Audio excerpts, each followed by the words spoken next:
Hi, I'm Melissa Travers, Director of Community here at BevNet and Nosh, and I would like to welcome you to our community call. It's an ongoing series of conversations to discuss all of the challenges that packaged food and beverage brands face every single day. We'll be sharing advice from the experts, and we invite all of you to join in on the conversation. So again, if you have any questions or any insight that you've had yourself, anything that's worked in the past or things that you'd like to share, please throw them right in the chat or go ahead and raise your hand, and we'd love to have you participate live in our discussion. You can register for upcoming shows at BevNET.com/calendar, and you can view a recording of this show or share it with anybody else that you think might be interested by heading over to BevNET.com/video, and everything will be there. We'll be hosting a lot of these calls, so please shoot me an email, mtravers@BevNET.com. If you have an idea for a show or if you'd like to co-host yourself, shoot me an email and I would love to get in touch. We want to hear from you. So today we are thrilled to welcome Allie Olivier and Roger Perrett. We are here to talk about how to make the most of Expo West to grow sales and distribution. Expo West obviously has so many opportunities, but realistically, growing retail is one of the primary reasons why brands attend. This means that perfecting your retail pitch and interacting with as many decision makers as possible is so crucial, which is why we've got Allie O and Roger here. So Allie O and Roger Perrett, thank you so much for joining. I think that between the three of us, we've attended more Expo West than any of us would like to admit. Roger, you spent many years with Whole Foods Market in the North Atlantic region before moving on to work one-on-one with brands. And Allie, you also hail from Whole Foods Market, moved on to UNFI, and are now with Rodeo CPG, where you help brands with their retail sales. Why don't I just hand it over to the both of you for a quick intro. Roger, can I start with you? Could you just give us a quick intro? Sure, thanks, Melissa. Hi, everybody. Glad to be on the call here. For 15 years, I've been senior regional grocery buyer for Whole Foods, overseeing all things grocery, product assortment, promotional, distributor relations. And over those years, I was able to attend an expo here and there. So happy to share my insights on the call. Thank you so much. Allie Olivier, how about you? Can we get a quick intro? Absolutely. Thanks, Melissa. I also did a short tour at Whole Foods. I worked there for about 10 years in the North Atlantic region, throughout grocery and the whole body departments. And then I moved from there into UNFI, where I worked in the Atlantic on the Atlantic and national teams, covering independents in the East and then NCG as well. And then from there, I did join Rodeo CPG just a little over a year ago, working with such a dynamic team. And we do sales and sales strategy, amongst other things, but I'm working solely on the sales team with a great mix of brands. So. Thank you so much. Let's get right into it. Let's start off with, why are buyers at a show like Expo West? So it's certainly different than a tabletop show where you're taking orders. Can we talk a little bit about what the buyers who are at Expo West are looking for? And I know that those things might be different between independents and larger retailers like Whole Foods Market, like Sprouts, like Wegmans. Let's start off there. Can we talk a little bit about why are buyers at a show like Expo West, and what are they looking for? Yeah, I think speaking firsthand, I think it's always about seeing what's new, what's on trend, making sure, and what other, retailers, but one of the most critical things is networking, aside from seeing what's the latest and greatest, but it's also, when you got 60,000 people all with the similar mindset, it's always fun and invigorating to be a part of that. But, from the exhibitor's perspective, we really want to see what's new and what's on trend. And let's move on to which retailers are typically showing up to shows like these. You've got your Costco's, your Walmart's, your C-stores, but can we talk a little bit about what kind of presence from retailers we're typically looking at, understanding that it's a West Coast show that draws both large retailers and indies as well? Yeah, I think from a key account perspective, it does seem like it pulls the greater, larger retailers, as well as probably more so independents that are sort of central and Western based. I think that if you are a key account in the East, it makes sense that you're going. But in some instances, I do see distributor partners sending key account managers and account managers to support sort of what's happening at Expo to bring that information back to their smaller retailers that might not have the capacity to go. So I think it's as far as the retailers go, key accounts make sense. Most of the big ones are going, but on the independent or, alternative channels, you might see just Central or West. And is it safe to assume that those indies and some of the smaller chains might actually be taking orders at the show?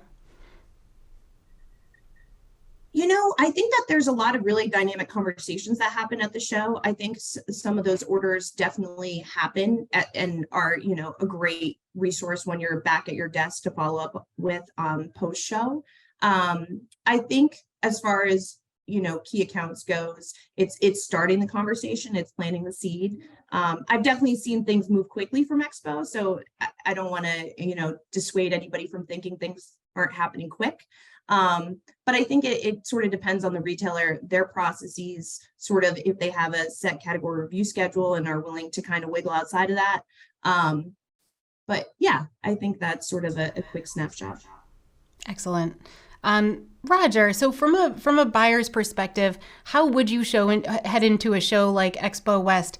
Is it what are meeting schedules like? How much time do you have in between to hit hot products, the North Hall, that kind of thing? What does your schedule look like? And, we want to talk about this to give the folks who are joining our call an opportunity to understand what their opportunity is. How can you squeeze in?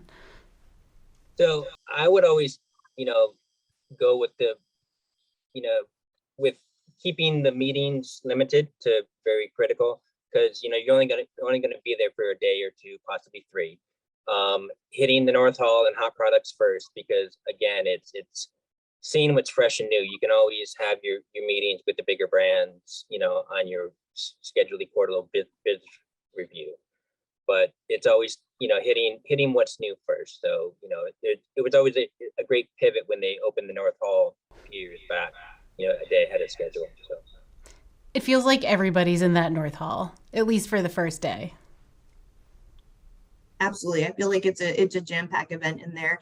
I also think too is that New Hope has kind of done an interesting job of really building out the other opportunities to attend trainings or conversations surrounding a lot of diverse topics that are hot, especially in CPG right now, in the wellness space. So I think that also splitting your time has become sort of like dividing and conquering with whomever you're going to the show with.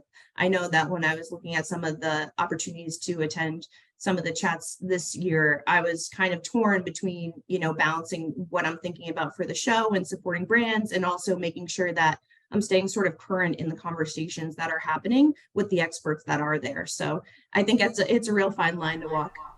So what you're saying is if any viewers have a chance to attend those sessions, to keep your eye open for badges, because you never know who you're going to see. Yeah, I think they're relatively well attended. I think we're all sort of in the space trying to do our best to diversify what we know and listening and learning. So I think that the likelihood that you could have a really dynamic conversation with somebody at a training or conversation, like a conversation of topics, like I think it's quite possible that you could have a really great interaction there. Excellent. Roger, it sounds like it's safe to assume from our previous discussion that it's really the larger brands that are getting those one-on-one meetings, which is not to say it's always the case, but for the most part, normally it's the larger brands who have those meetings set up ahead of time. But in the interest of, sort of like a last minute effort to try and buck that trend, is it useful for brands to be sending booth invites? I feel like I've, seen so many in my time. Do those actually go anywhere? Are they helpful? Is it, worth it just to send it in case it reaches the right set of eyes? It doesn't hurt, but oftentimes it does just cloud your email box, in all, speaking candidly. But it doesn't hurt to put out the effort and to you know, the recipient is still going to see it. It's still going to trigger, that, oh yeah, so-and-so is at booth, whatever. So it may register, it may not, but know that often case it doesn't. It's really that, the connection in person is where you're going to have the most impact. Okay, perfect. And best practices for those invites, clean, simple, to the point. Is that the gist of it? Exactly. Yeah. Okay. Allie, you mentioned a couple of opportunities that sounded really interesting for brands to interact with buyers outside of a scheduled one-on-one meeting in the form of almost a speed dating event. Whole Foods Market, I know, had one of these at the last expo where local brands could meet their regional, their local buyers. Do you want to talk a little bit about those opportunities and how brands can take advantage of those? Sure. Some of them are a little bit more pointed, like you mentioned, locality or regionality. But I have seen, for instance, just talking with our team that Sprouts had something similar queued up for this year where it was sort of like a speed dating event. Kind of like an 8-minute pitch. You did have to submit, beforehand to sort of get the coveted spot. I'm sure they were limited within the bandwidth that they had. But I've seen more and more of those sort of start cropping up as a best way to sort of interact with those ideal audiences, especially when it may be a little bit more vague to try and really lock someone down to ensure them to come by the booth. I did have a really interesting, I've started some of my personal outreach with the brands that we work with, for the account manager, the category managers or analysts that we're having those conversations with that might be sort of a long game effort. I did start sending sort of specific one-off emails for those, just a reminder about, this particular brand that has new items in market. And, today, for instance, one of the retail chains did get back to me. It was like, super excited about this product. This is definitely how we're aligned. You can expect to see us at the booth. So it just shows that it can be a lot of effort. I don't want to say, one-off emails to your key, key category managers, like one by one, can definitely take up some time, but it may be worth the effort, especially knowing that, they are reading them, Fantastic. And sort of one last question here. What's the best way for brands to leverage their UNFI account reps to have those conversations? You mean for like how would the brand sort of leverage that conversation with UNFI? Yeah, so if the Whole Foods Market account reps are going to be at the show, and I guess the question here is there a way to leverage those folks to sort of drive attention to the booth and maybe get a conversation going? Absolutely. I definitely would not count out your distribution partners. Just from my perspective, it can, inbound wise for them, they're probably getting a lot of messages or a lot of sort of, please stop by our booth with so-and-so.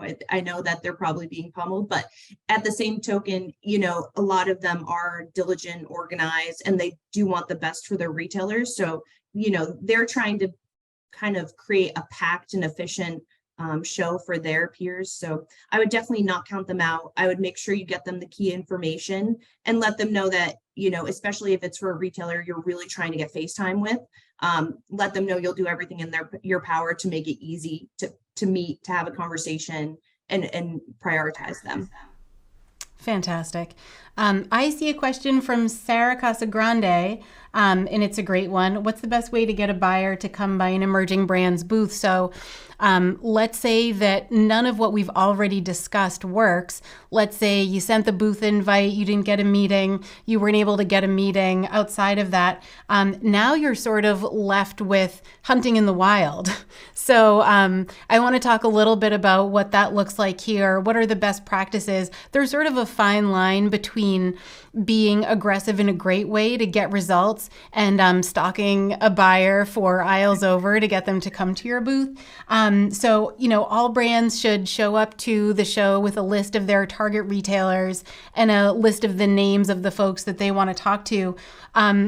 Just from both of your perspectives, what works the best? You're standing in the aisle, you're scouting badges. What next? How do you drag someone over if you see, whether it's that you see that name on the badge or you see the retail badge and it's not specifically the person that you're looking for? What do you do then? I think it comes down to also word of mouth. We're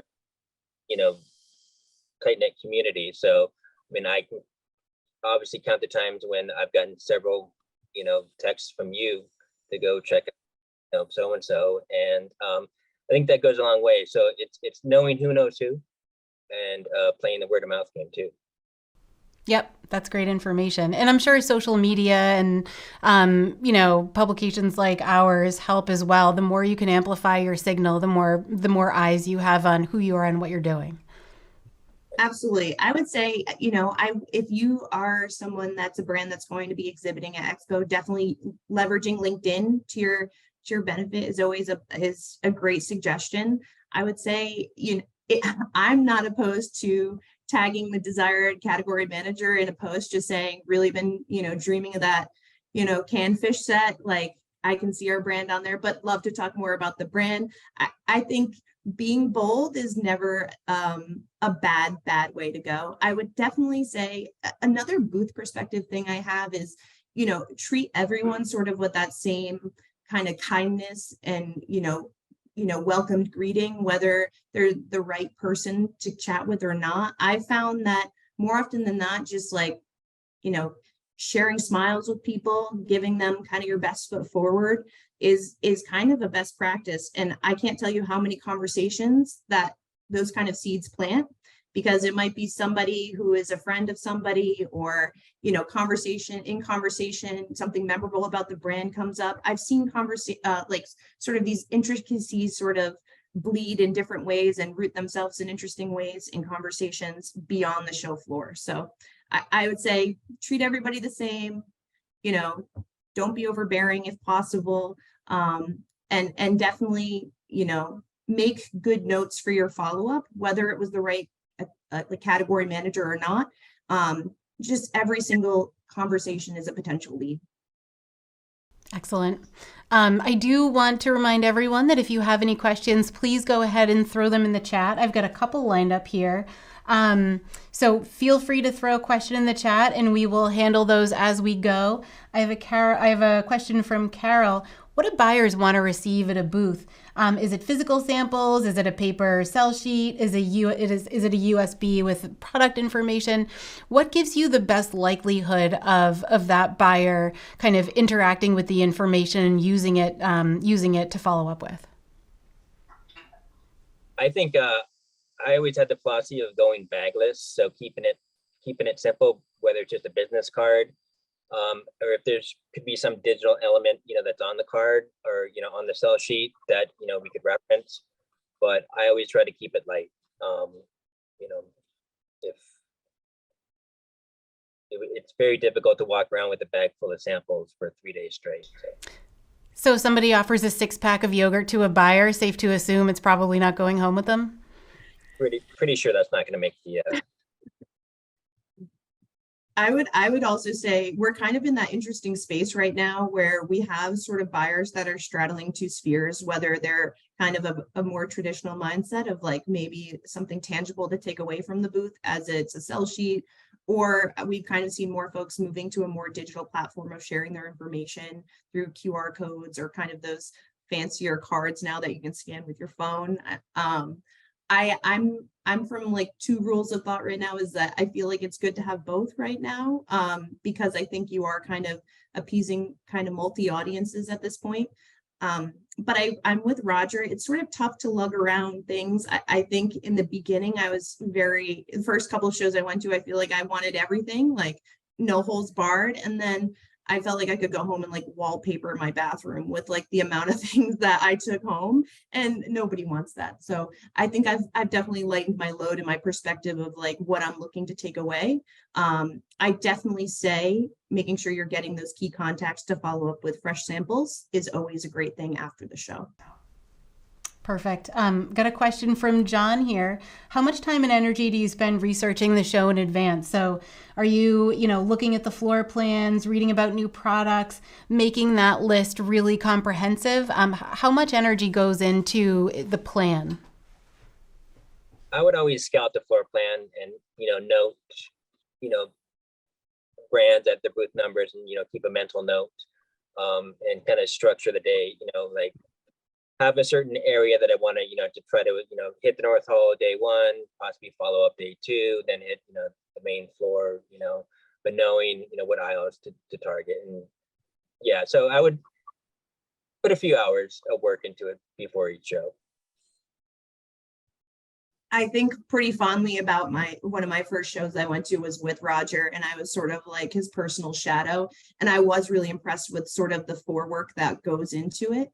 I think I sort of like learned a lot and took some away from it. Does really it's really helpful to kind of be prepared in sort of how you are approaching the show to make sure that you're getting the most out of it. I think especially for brands that have like items and like brands and in competing sets, it's always good to kind of see what your competitors are doing and how they're presenting themselves and what they're doing, what their innovations are.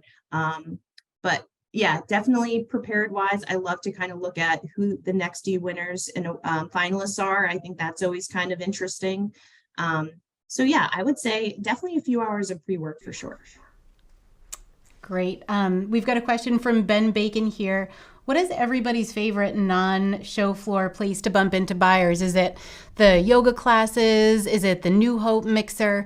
What are you doing outside of the show?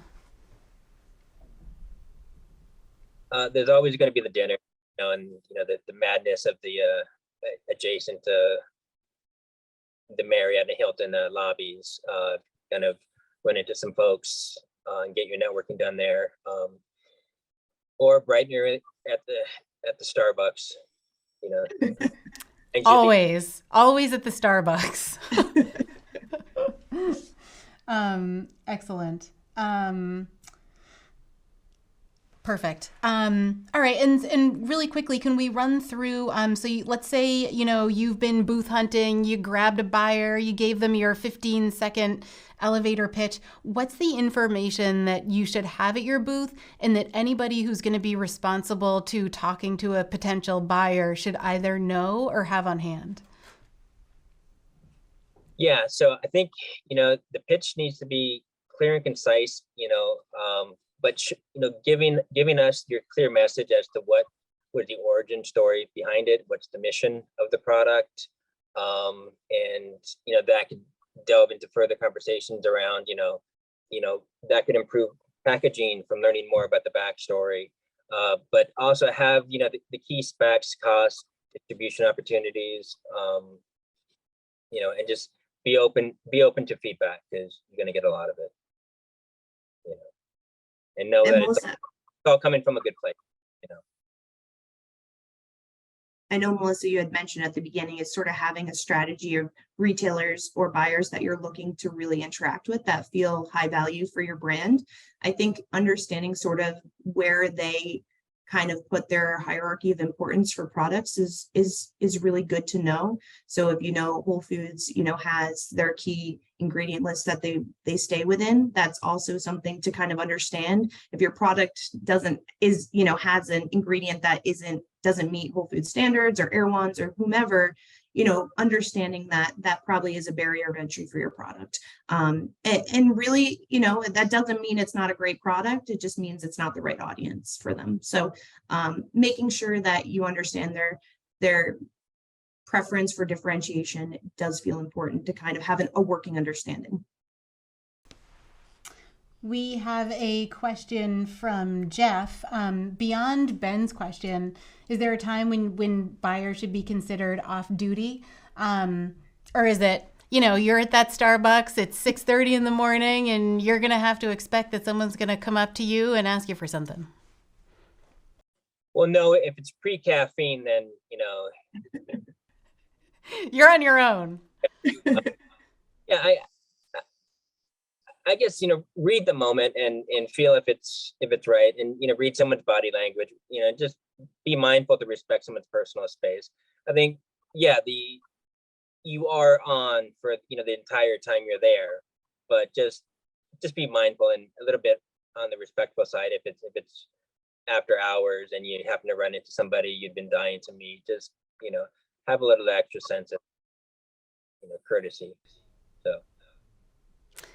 That sort of harkens back to something that we all discussed.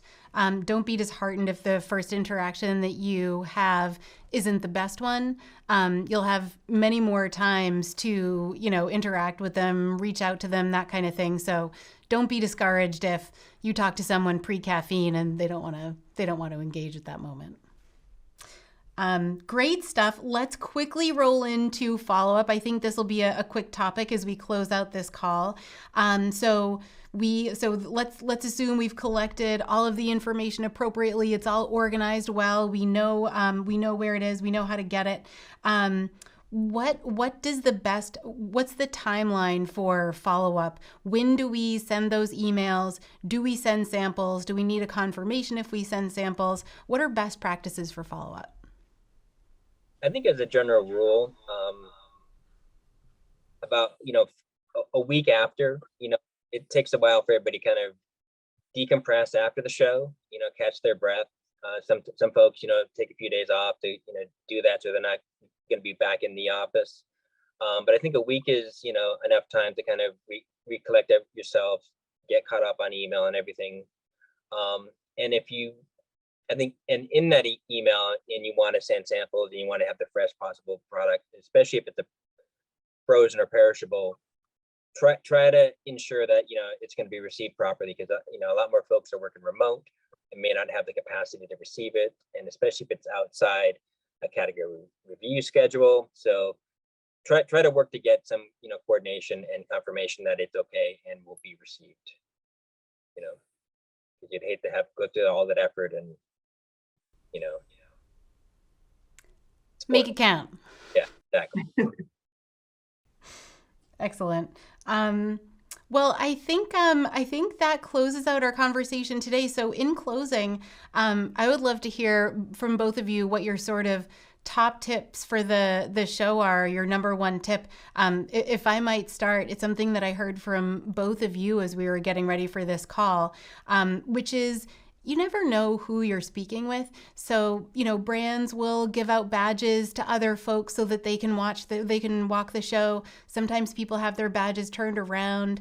And also, you never know if you're going to be speaking with someone who then moves to a retailer or moves to a position where you're going to be asking something of them. So just keeping in mind that treating everyone with a level of respect is super important, because you really never know what's going to happen down the line. Allie, can I tap you for your top Expo West tip? Yeah, I think like hydration just feels super important. I mean, I don't know how many times people have experienced like cotton mouth, but taking a break, hydrating, going to the bathroom, making sure you're taking care of yourself and your team that's kind of manning the booth is super, super important. I think Roger and Melissa both said, you sort of feel like you're on the entire time. So making sure you have those moments where you can sneak away to really just kind of collect yourself and collect your thoughts so that you can kind of be the best version of yourself at the show is a good rule of thumb. Yeah, I echo all that. And just really, a lot of time and effort, expenses go into it. Have fun with it. It's, everybody's there to, promote, the industry. It should be fun. It is exhausting. It's very taxing, but at the end of the day, try to have some fun, making sure that actually harkens back to something that Belgian Boys said on our first community call, which is exactly that. It's to have fun, enjoy yourselves, not only because that's a much more enjoyable way to go about something like this, but that energy translates to the floor. And again, if you're a brand who's looking to draw buyers into your booth, one of the best ways to do it is to have some really great energy going and make it look like you're having fun and it's, something that they want to be involved in. I lied. I have one last question from Homayun. So we were talking really quickly about follow-up. how do you stand up on the follow-up? So like everyone, it's such a great question. I had to include it here. Everybody is sending out those emails about a week after the show. What's the best way to stand out?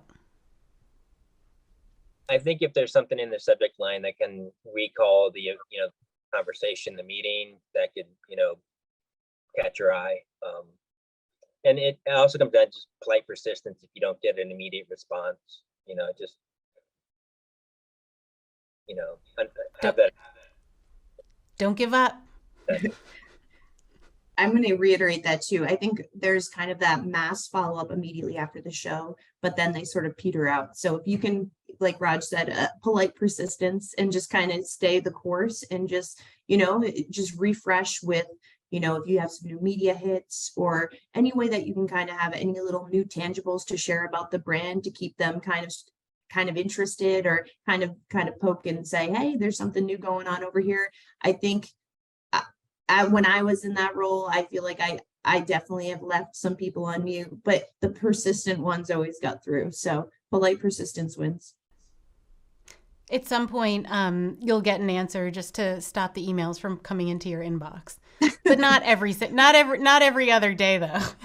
Yeah. Great question. Thanks so much for asking it. And thank you so much, Roger and Allie, for joining today. It was such a pleasure to have you here, and great to hear your insights on how to approach retail with a show like this. What's the best way for any of our guests to reach out to you? Would it be on LinkedIn? Yes. Roger Perrett and Allie Olivier. Yes. Thank you so much. Great. So thank you. And thank you so much to the folks who joined us today. We will make a taped recording of this call available at BevNET.com/video. These will be coming fast and furious. So keep an eye on BevNET.com/calendar to see upcoming calls. And again, please send me an email if you have an idea for a show or if you'd like to be a co-host, mtravers@BevNET.com. Thank you so much, and we'll see you next time.